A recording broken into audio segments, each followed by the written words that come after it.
আল্লাহ তাআলা তাই বললেন, ইন্না ইয়াওমাল ফাসলি কানা মিকাত, ইয়াওমা ইউনফাখু ফিস-সূরি ফাতাতুনা আফওয়াজা। সেদিন সিংহায় ফুৎকার দেওয়া হবে, ফুৎকারের ফলে কি হবে?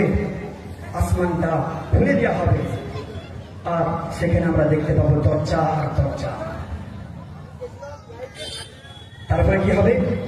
ওয়াসুয়্যিরাতিল জিবাল ফাকানাত সারাবা, পাহাড়গুলোকে চালিয়ে দেওয়া হবে, ফলে তা মরীচিকায় পরিণত হবে।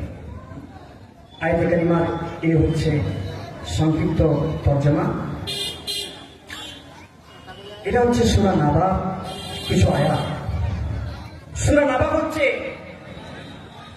নবী করিম সাল্লাল্লাহু আলাইহি ওয়াসাল্লাম বলেছেন,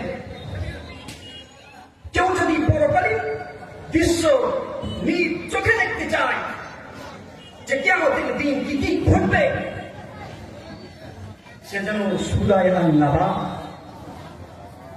সূরা আন-নাজিয়া,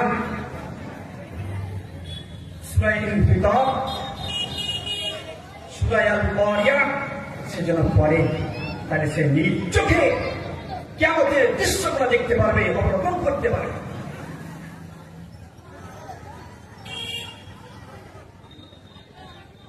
আল্লাহ রাব্বুল আলামিন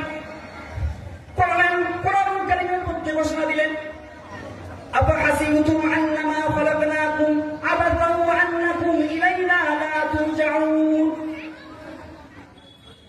আল্লাহ রাব্বুল আলামিন আয়াতে কারিমার মধ্যে আল্লাহ রাব্বুল আলামিন ঘোষণা দিলেন, আল্লাহ রাব্বুল আলামিন বললেন, হে দুনিয়ার মানুষেরা, শুনে নাও জনাব, আফাহাসিবতুম আন্নামা খালাকনাকুম আবাসান ওয়া আন্নাকুম ইলাইনা লা তুরজাউন। তোমরা কি ভেবে নিয়েছো আমি তোমাদেরকে খামাখা সৃষ্টি করেছি? তোমাদেরকে আমার কাছে ফিরে আসতে হবে না? তোমরা কি এটি মনে করে নিয়েছো যে আল্লাহর কাছে আমাদেরকে আর ফিরে যেতে হবে না? এটা কি তোমরা ভেবে নিয়েছো? অন্যত্র আল্লাহ রাব্বুল আলামিন বলেন, আয়াহসাবুল ইনসানু আন ইউতরাকা সুদা। আয়াতের মধ্যে আল্লাহ বললেন, তোমরা কি এটা ভেবে